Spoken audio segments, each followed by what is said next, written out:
Maybe I won't take the shot. Listen, this might be my last commentary. I was hired to do 26, and this is 26. I got a little problem, a little ethical problem, and I figured you ought to know about it.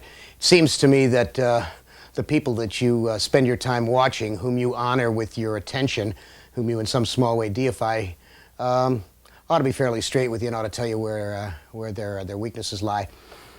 A number of years ago, I was working on Twilight Zone, and I walked off the show. I did a show that was about racism and bigotry. CBS wouldn't shoot it. They said it would offend people. I said, who, the racists and bigots? If there weren't any racism or bigotry, we wouldn't have to do a show like this. Well, they didn't do it, and I said, that's it. I can't work for you. I can't work for people I can't respect. And I motored. Now, you got to understand something about me. Apart from this network and this channel which hire me, I'm basically hardcore and unemployable, and I walked away from a $4,000 a week job.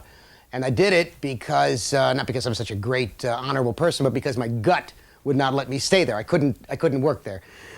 Well, I now find that situation assailing me as regards this channel, which is owned by the USA Network.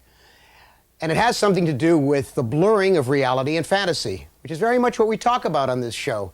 What's real? What's imagined? You know, the Sci-Fi Buzz will show you the way they do special effects, and you'll see that it's not real. But when you go to a theater, you think it's real. In August, USA Network did a film about the relationship between Bobby Kennedy and Marilyn Monroe. Now, understand something. I have no brief one way or the other. I never knew Bobby Kennedy. I never knew Marilyn Monroe. I don't really care about it. I don't really care whether they went to bed or not. But I think that the movie they did was awful. I think it was miserable to do such a film because it put them in bed. No one knows whether they went to bed. And like many of these docudramas, they fabricated history. There was a piece, it's right here, it was in TV Guide. They asked the director, Brad May, who oddly enough was the director when I did Grandma, the Stephen King show on Twilight Zone. Brad May, that was his first job. I directed along with him there. Brad May says he saw nothing wrong with inventing things about historical figures for Marilyn and Bobby, her final affair. Quote, I think it's fair game. They're public figures. God knows it may be crossing the line a bit, but I think that's okay. You think that's okay? No, it's not okay, Brad. Now, Brad Kay's just a director. See, and most directors, I'm not Brad. Brad's a very nice man. I like Brad, but most directors have the intellectual capacity of an artichoke. But this was something that was done by the USA Network. Brad May was a hired gun. The actors who played in it, they were hired guns. This was put together by the USA Network by a guy named Tom Piscura and by his boss, who's been very nice to me, Dave Kennan. He's a lovely man. And I found it so offensive that I couldn't sleep. Several nights I just sat up, and finally my wife said to me, what's the matter? And I said, I got to leave the channel. She said, why?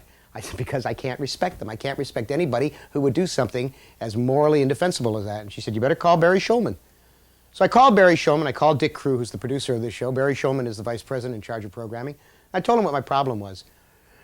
Dick understood, and Barry understood. He understood well enough to say, what do you want to do about it? And I said, there's only one thing left to me to do. I said, I've got to leave the show.